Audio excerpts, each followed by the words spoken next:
Assalamualaikum, salam sejahtera. Apa khabar semua yang ada di hadapan kaca TV pada pagi ini? Alhamdulillah kepada adik-adik semua, para pelajar, anak-anak, tuan-tuan dan puan-puan.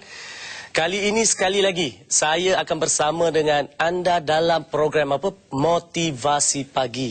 Jadi pada kali ini saya nak membincangkan banyak tentang isu-isu remaja. Ya, kita dah bincang tentang pelajar, kita dah bincang tentang anak yang kecil. Jadi kenapa tidak kali ini kita bincang sedikit tentang remaja? Sebab satu perkara yang sering ibu, bapa pening kepalanya bila anak mereka meningkat alam remaja. Sebab bila kita sebut alam remaja ni, dia satu alam yang semua orang tempuhi, tetapi kita yang dah dewasa ni kita kerap lupa. Ya, kita lupa macam mana kita waktu kita remaja. Jadi bila kita dah jadi mak, kita dah jadi ayah, kita nak anak remaja kita matang macam kita nak anak remaja kita faham kita, tetapi kita kurang mengambil inisiatif, mengambil usaha untuk faham remaja kita, anak remaja kita pula. Jadi ini masanya, ya, dalam beberapa siri saya nak bincangkan tentang remaja. Jadi dalam motivasi pagi ni saya nak bincang tentang bagaimana remaja dan pergaulan, ya, remaja dan sahabat, remaja dan kawan-kawan ni. Sebab kita sedia maklum sebagai ibu bapa, saya ada anak, tuan-tuan dan puan-puan ada anak, anak saya pun dah makin remaja, anak tuan-tuan dan puan-puan yang ada pun mungkin ramai yang dah remaja. Jadi kita perhatikan bila anak-anak meningkat remaja ni, mereka ni cukup akrab, ya, dengan kawan-kawan.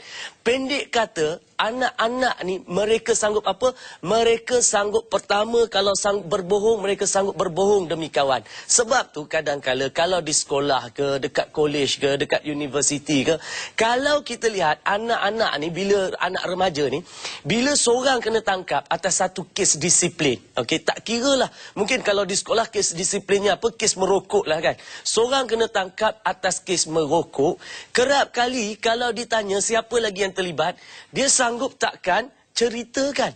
Dia sanggup menutup merahsiakan siapa sahabat-sahabat yang sama-sama merokok dengan dia, sama-sama melepak dengan dia, sama-sama buat perkara-perkara tak elok dengan dia. Itu yang kata remaja ni, pada dialah sahabat ni adalah segala-galanya. Jadi bila kita lihat anak-anak remaja kita, mereka boleh berjaya sebab kawan-kawan, dan mereka juga mungkin boleh gagal sebab kawan-kawan. Jadi sebab itu kepada anak-anak remaja yang ada depan TV, dalam kita memilih pergaulan ni, kita kena bijak dalam memilih kawan. Sebab ada kawan-kawan ni yang berkawan dengan kita mungkin kerana nak mengambil kesempatan. Contohnya kalau kita ni anak orang berada sedikit, kita ni anak orang kaya sedikit, kita pergi ke mana-mana duit kita lebih sedikit, masa tu kan kita ramai kawan. Tetapi kalau kita lihat mana ada anak-anak orang yang miskin, yang pakai pun compang-camping, yang anak remaja yang bawa setakat bawa basikal buruk, masa tu kurang orang nak berkawan. Betul tak? Ya, jadi sebab tu kita sebagai remaja, kita kena faham. Kita kena faham macam mana kita nak pilih sahabat kita supaya itulah sahabat kita di dunia dan itu juga sahabat kita di akhirat. Baik. Bila sebut tentang sahabat, kita ni sebenarnya, kita boleh bahagikan sahabat ni kepada beberapa kumpulan sahabat. Kita tak payah sebenarnya nak jadi glamour, kita berkawan dengan semua orang. Ya, kita perlu baik dengan semua orang. Ya, sebab semua orang itu ada hak untuk dihormati dan sebagainya. Tetapi kita tidak perlu berkawan rapat dengan semua orang. Sahabat, bila sebut sahabat, kita ada sahabat-sahabat yang sahabat biasa, kenalan biasa. Contoh dia siapa? Kawan-kawan satu kampung, kawan-kawan satu sekolah, kawan-kawan kalau di kolej, satu kolej yang ambil kursus yang sama, kan? Kawan-kawan satu pejabat tempat kerja kita. Ini semua adalah merupakan sahabat-sahabat biasa, bukan kenalan-kenalan yang kata istimewa lah kepada kita. Ini satu kumpulan sahabat. Yang kedua, kita pun pergaulan kita ni, kita bergaul kadang-kala tu. Ini sekarang ni zaman globalisasi, zaman IT, zaman ICT. Ada ketikanya kita kenal sahabat kita melalui apa? Melalui internet. Tak pernah tengok wajah, tak pernah dengar suara, yang nampak hanyalah aksara-aksara, karakter-karakter di papan, di skrin komputer, tetapi kerana hari-hari berchatting dengan dia, hari-hari berbalas email dengan dia, maka dia menjadi seorang sahabat kepada kita. Kita tak tahu pun orangnya bagaimana. Mungkinlah sekarang agak canggih sikit, dia mungkin hantar gambar dekat kita. Belum tentu. Saya nak ulang sekali lagi. Belum tentu gambar yang dihantar itu adalah gambar yang betul.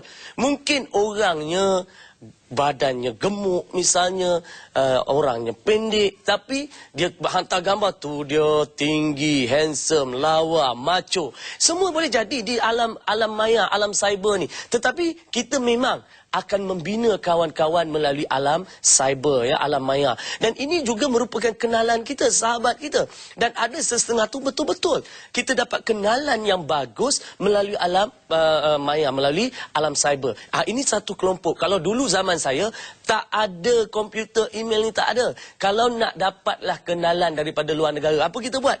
Kita cari surat, kita hantar surat, kita panggil pen pal, kita kata. Bermakna kenalan surat menyurat kita.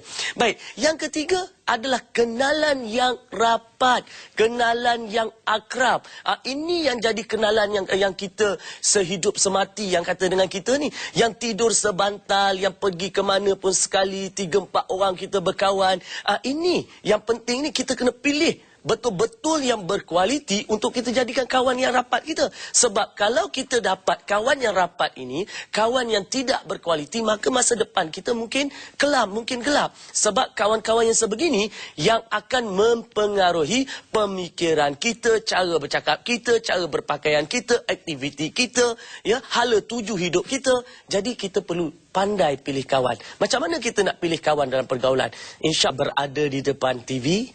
Jadi begitu juga remaja kita masih duduk depan TV. Ni saya nak kongsikan ni, ya, saya nak kongsikan macam mana kita nak cari sahabat yang betul-betul ada kualiti, yang betul-betul kita tak akan menyesal di kemudian hari nanti.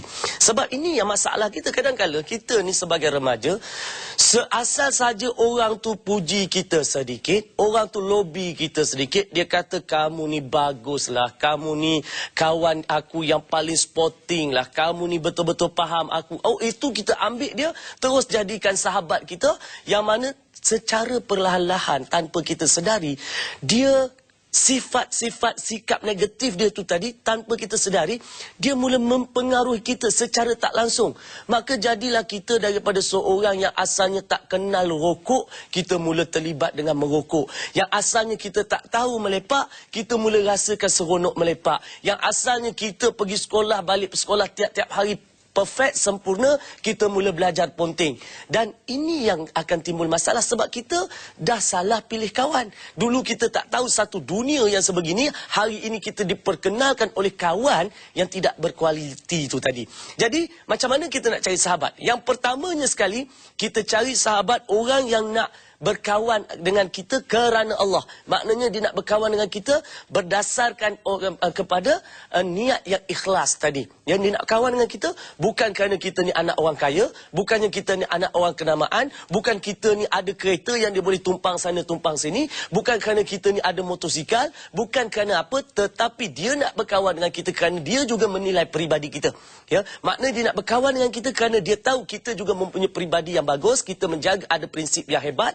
Maka dia nak berkawan dengan kita atas kerana itu. Kalau kita boleh dapat kawan macam ni, insya-Allah kita selamat. Dan yang kedua, tolong kita cari kawan yang ambil berat soal agama. Sebab hari ini apa masalah remaja yang tak ada?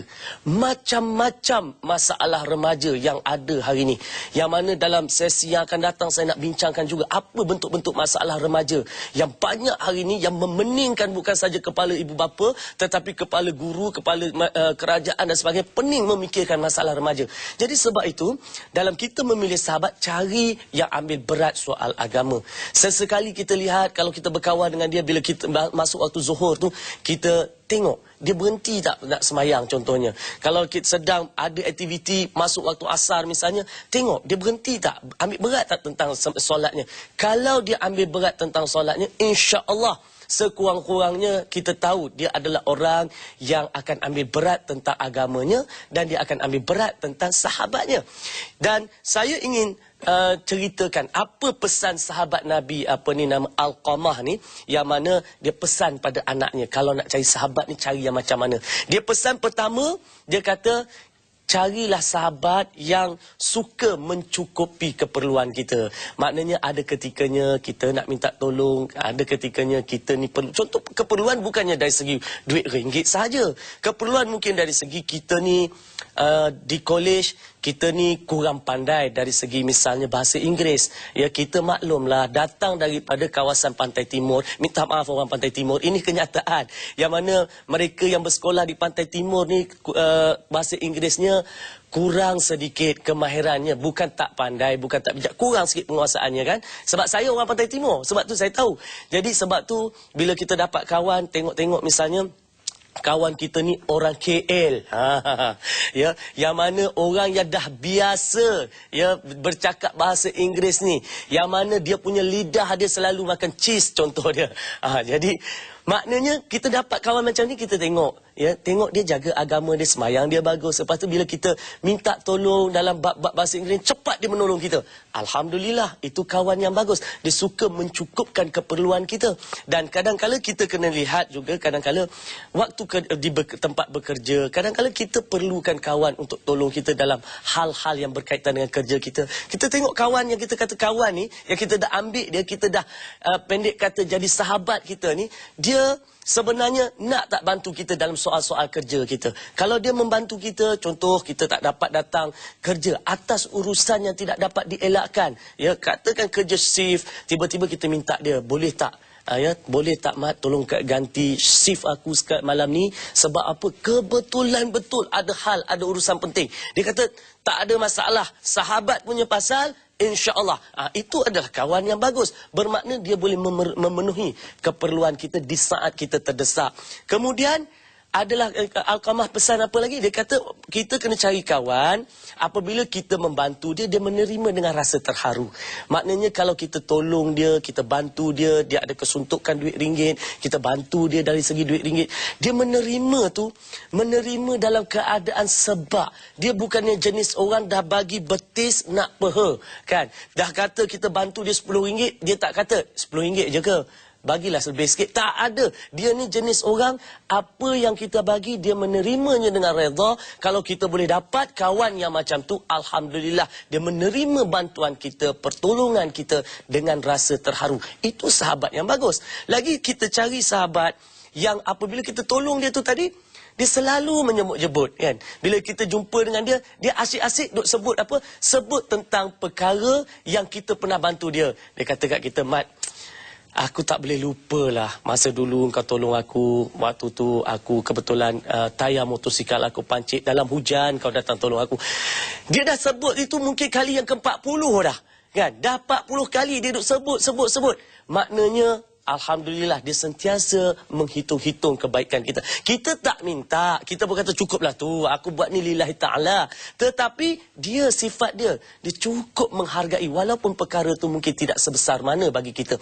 Lagi, kita kena cari kawan ya, yang mana dia suka menghiburkan hati kita di saat kita bermasalah. Ialah remaja, kita ada masalah cinta, kita ada masalah dengan keluarga, kita ada masalah dengan sahabat yang lain, kita ada masalah dengan majikan, kita masalah dengan pelajaran, kita masalah dengan pensyarah misalnya.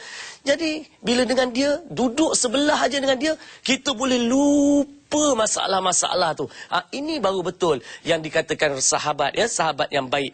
Jadi insya-Allah kita jumpa lagi selepas ini. Jangan ke mana-mana. Saya nak sambung lagi bagaimana bila kita bersahabat, bergaul, kita nak jaga persahabatan itu supaya kekal. Apa yang patut kita buat? Jangan. Bertemu lagi, menyambung perbincangan tentang remaja dan pergaulan. Bagaimana kita bila kita bergaul, ya, bila kita dah dapat sahabat yang baik. Saya dah beritahu tadi, kita dah ciri-ciri sahabat yang patut ada, yang suka tolong kita, yang mengutamakan agama dan sebagainya.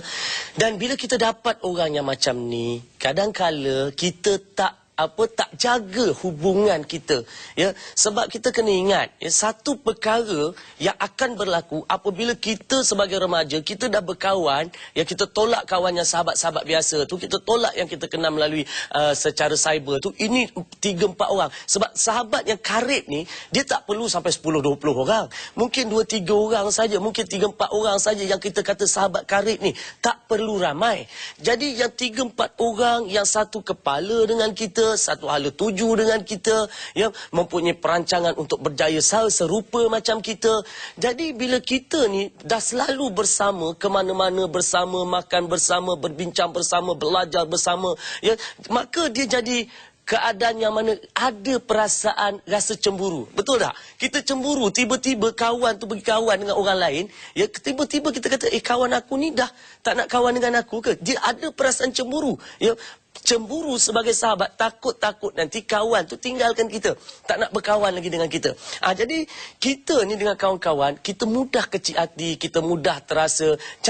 Kita jangan mengungkung sahabat kita. Dia nak berkawan dengan siapa, itu hal dia. Sebab apa? Semua orang berhak untuk berkawan dengan sesiapa.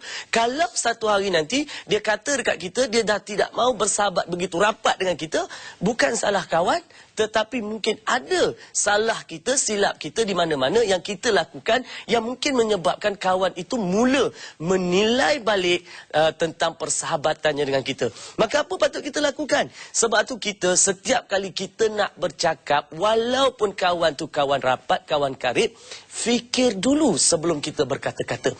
Kita fikir dulu, kalau aku bercakap ni, dia tersinggung ke tidak? Kalau aku kata perkataan ini, dia kecil hati ke tidak? Kalau aku bercerita tentang perkara ni, kena tak pada masanya, kena tak pada tempatnya, kena tak pada moodnya misalnya. Jadi kita kena fikir. Sebab apa kita tak fikir? Sebab kita ni anggap kawan kita ni, ya, dah faham kita, ya, kawan kita boleh terima apa saja yang kita cakap. Tidak. Kalau kita baru jumpa orang, kita kan kita jaga percakapan kita, kita jaga penampilan diri kita, kita jaga setiap perkara yang kita nak buat depan dia. Kenapa bila kita dah lama, kita tak jaga sahabat kita? Jadi kita kena jaga betul-betul, jangan sampai apa yang kita kata, apa yang kita ucapkan itu mengguris perasaan. Sekali mungkin dia terima, 2 kali mungkin dia maafkan, 3 kali, kalau banyak kali, maka akhirnya itu yang buat dia rasa bosan bersahabat dengan kita. Jadi fikir sebelum kita berkata-kata. Yang kedua, cuba kita lebih menjadi pendengar yang baik dalam bersahabat. Sebab kadang-kala sahabat-sahabat kita, ya, rakan karib kita, kitalah orang tempat dia nak meluahkan masalah.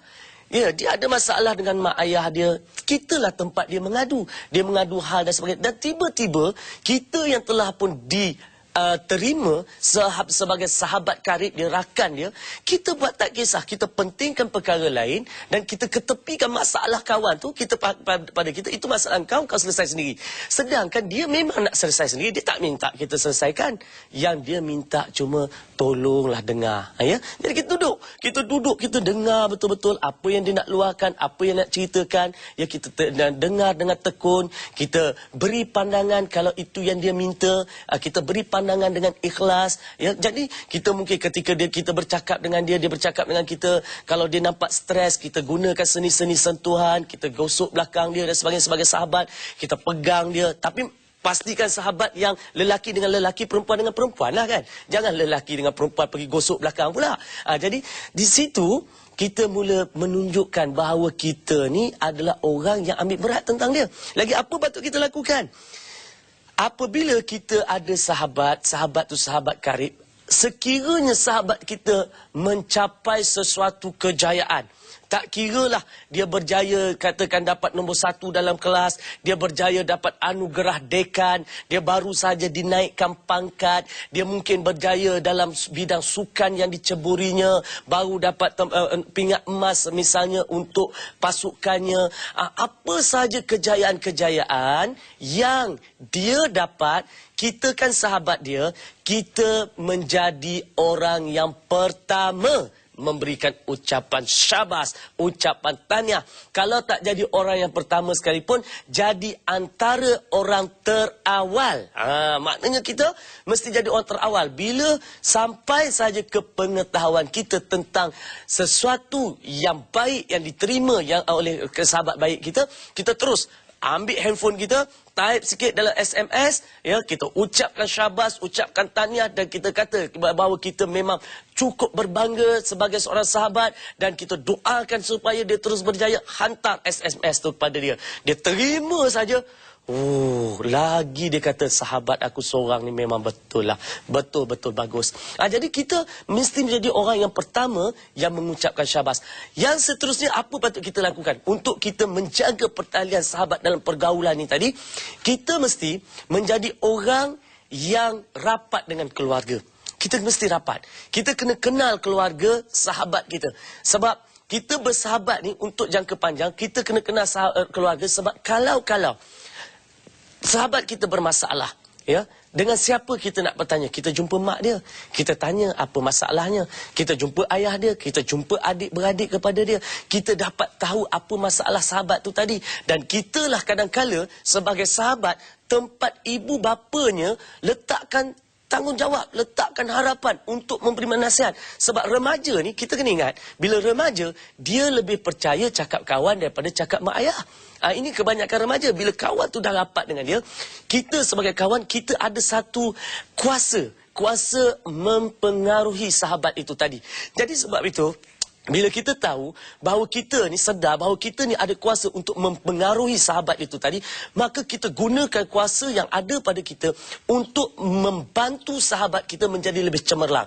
Ya, kalau kita lihat tiba-tiba sahabat kita ni mula lain sikit lah, ya, dia mula nampak agak nak jadi liar sedikit dan mula berani buat perkara-perkara yang tak elok sedikit, maka kita adalah orang yang diletakkan harapan oleh ibu bapa mereka, menjadi mata, menjadi telinga untuk mereka. Jadi sebab itu, bila kita bersahabat itu tadi, kita kenal keluarga dia betul-betul, supaya keluarga dia juga, mereka boleh menerima kita. Jadi bila kita bergaul dalam keadaan sebegini, barulah nilai sebuah persahabatan itu akan bertahan dalam tempoh yang cukup lama. Sebab tu ada orang berkawan daripada peringkat persekolahan sampai masuk universiti, sampailah masuk alam pekerjaan, sampai beristeri, ada anak, dan berkemungkinan berakhir dengan berbesan pula akhirnya. Itu ada tak? Ada. Mungkin tuan-tuan dan puan-puan yang sedang mendengar sudah mengalaminya. Jadi itulah dia dari segi pergaulan remaja, para remaja sekian, anak-anak sekian. Jadi kita jumpa lagi di lain masa. Sekian, wabillahi taufiq wa hidayah. Wassalamualaikum warahmatullahi taala wabarakatuh.